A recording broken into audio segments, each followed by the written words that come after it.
You gotta look like shocked or something. I'm not shocked. I know, but it's for the thumbnail, Okay. and you're supposed to like open your mouth because that's the big thing that shows like.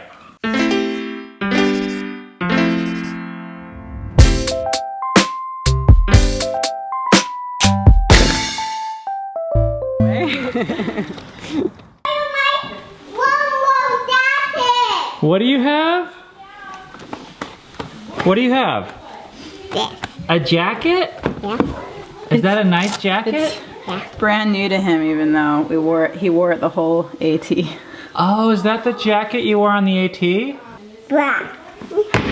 Okay, are you gonna go play outside now? All right, see ya. Goodbye. Fun at school. It's okay, you go play with Leia. They grow up so fast. Oh. We're back.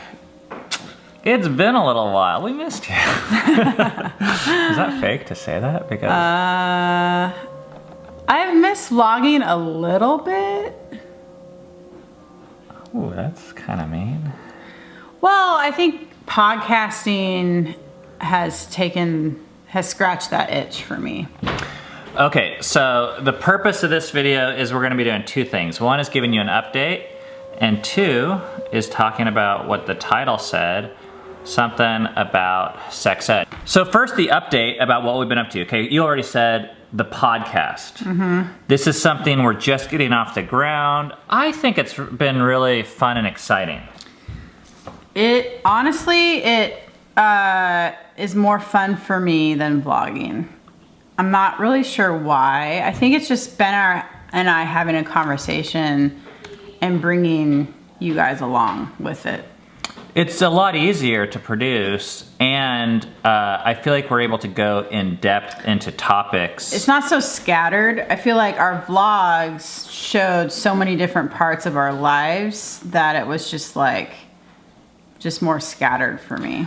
So I'm not trying to just turn this into a promo for the podcast, but I do want to talk about just the episodes that have been released so far. We released one a week, and we've released 7 so far.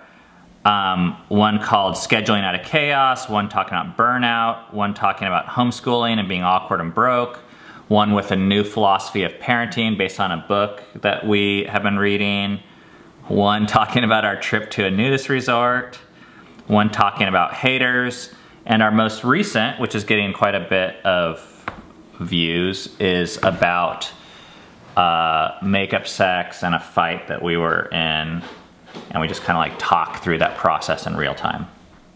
So, okay, enough about that, except for we're really excited about this, and the links below, we have a separate YouTube channel so you can watch the videos, or it's like on all the podcasting platforms like iTunes and Spotify and Anchor and just like Google, all those things.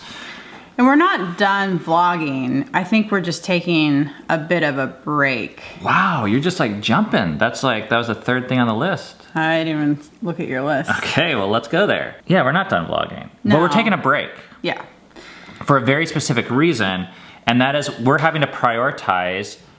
Have we talked about it on this platform yet? I can't even remember. I can't keep track, but Cammie and I, yes, we have. We're writing a book, and it's been going forward. It's been exciting. We have a table of contents. Do we have our table of contents? Oh, here's our table of contents. Rainier almost cut it up. So exciting about the Appalachian Trail, and we've been working with this company that has been helping us really decide like what angle should we take with this book. There's so many directions we can go because we have our belief system that we really care about, but then there's like just a crap ton of really good stories, and everyone on the vlog said they really want to hear from the kids, so we're like just trying to figure out how do we package that in a way that best serves you guys. And then I guess there's like this bigger thing where I'm really trying to work on compiling all of our videos from the AT into one mega video, and that just has not been going very well. It doesn't feel like it. Like I feel like it should have been done already, but I've been making progress on like the idea of evolution. Mm-hmm.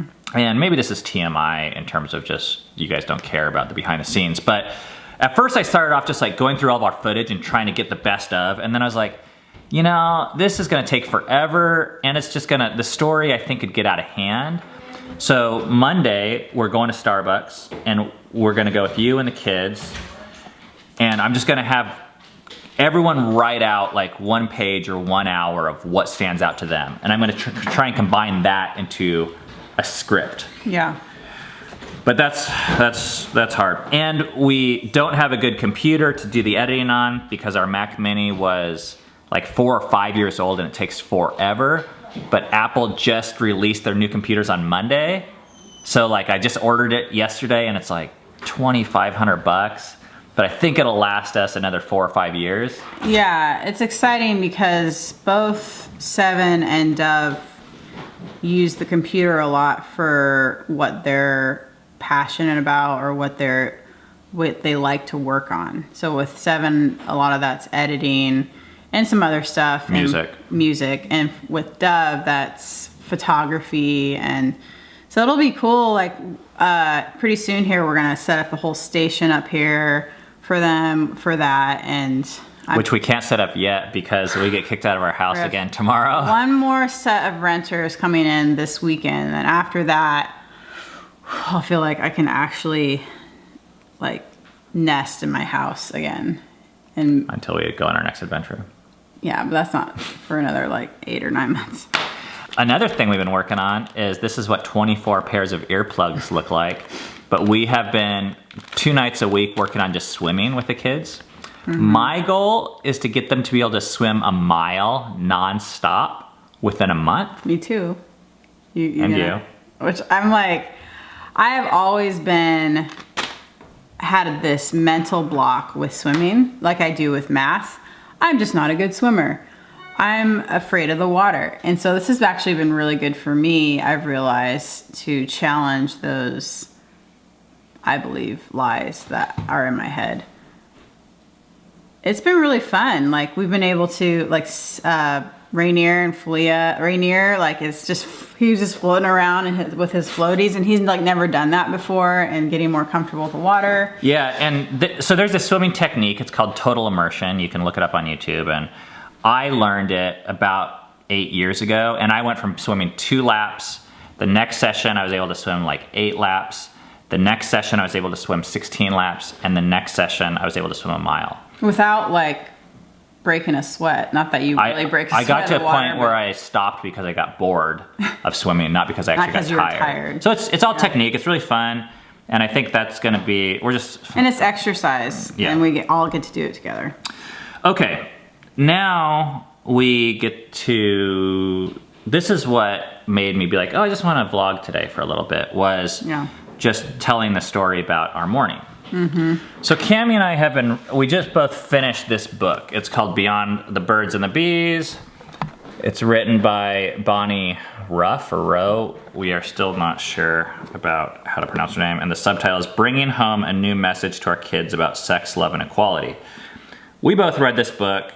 And I loved it. Kind of like rocked our worlds. We're recording podcasts about it, about our thoughts on it and some of the content. Probably gonna be 2 or 3 parts because there's so much there. And those will come out in a while, like a month. So, the podcasting schedule is behind. But I just really liked what happened. It was in this room right here at our table, and then we have our chalkboard back there. You can see my diagram of female genitalia. It looks kind of like a spider. Those are legs. The big 3 is what we're calling them. And then show mine. And then that's Cammie's. Where is it? Is that left? I'm looking. Okay, but that's like tiny. Yeah. Okay, that's her male genitalia.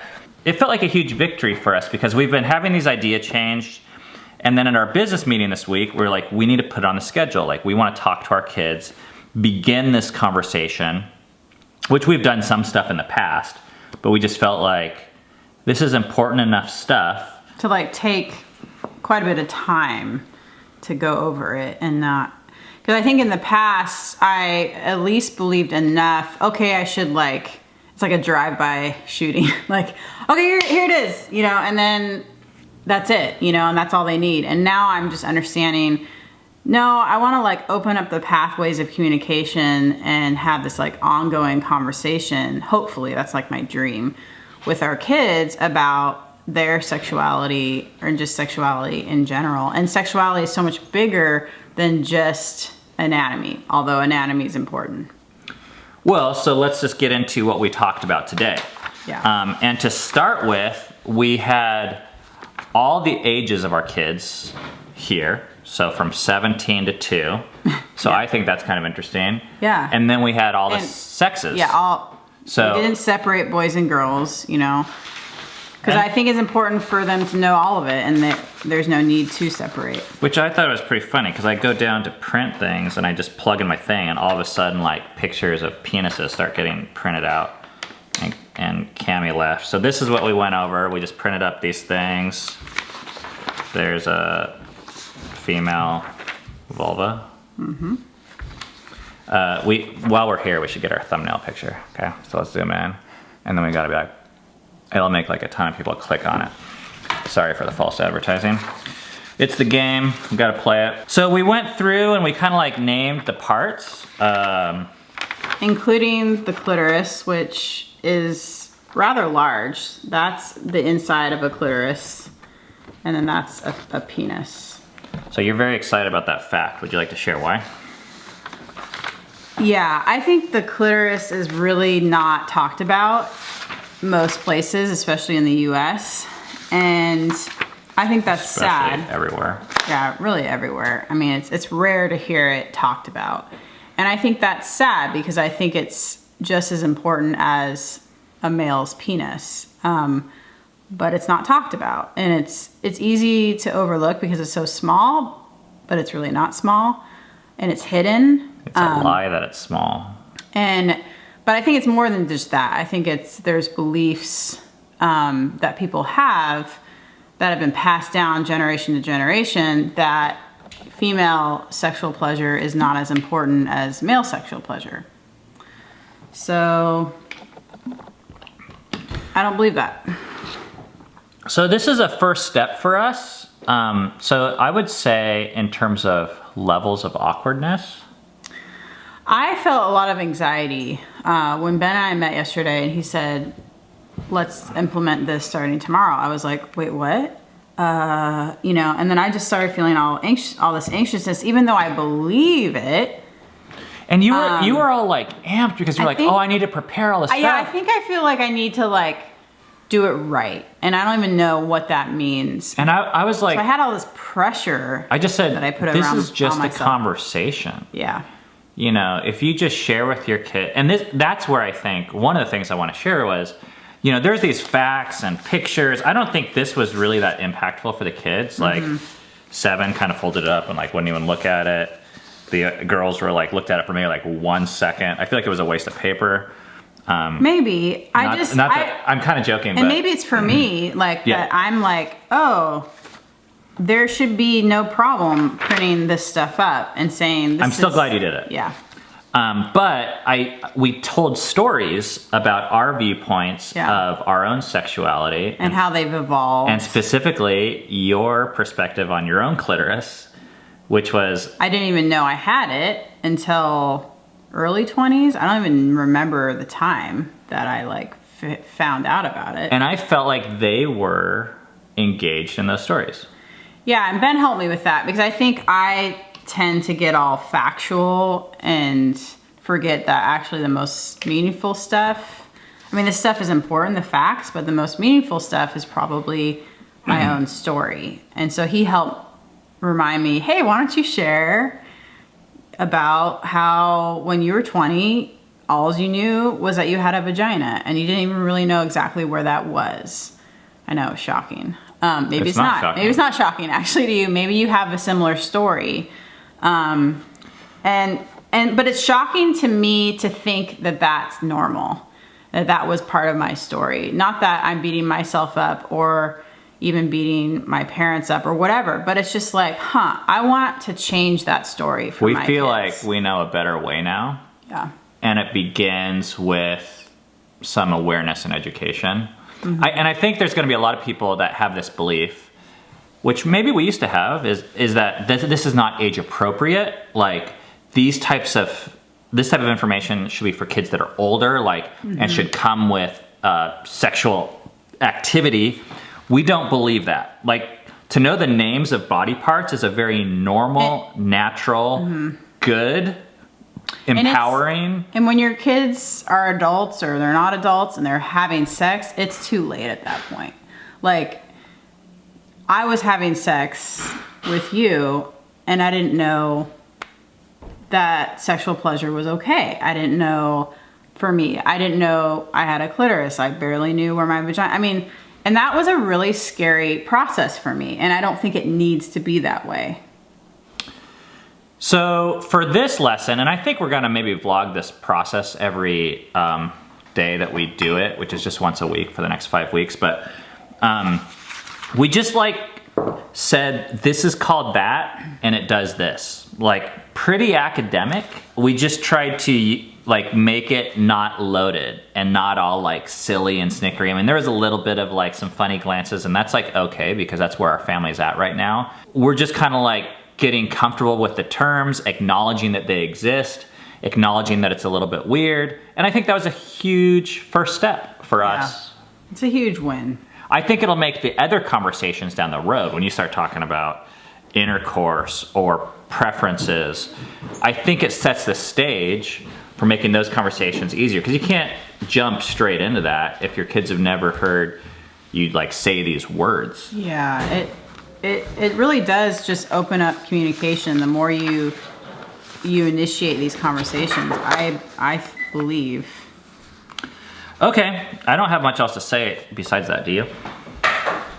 There is more information about this on our podcast that's gonna be coming. So if you guys are interested in that, you can subscribe to the YouTube channel, or I don't even really know how podcasts work, but whatever you do, and I get it, like some of you guys are here to watch us hike and you're like, why are they talking about clitorises? But and penises. But we're more of a family channel than we are a hiking channel historically, and we're hiking just happens to be something we do. But we want to respect why some people are here, so maybe you'll just like skip these videos and hang in there. We still have more outdoor adventures coming.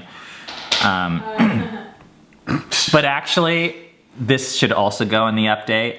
One of the things we have been doing this last 4 months is not hiking. We've been doing this thing called sleeping in a bed, sleeping in and drinking coffee.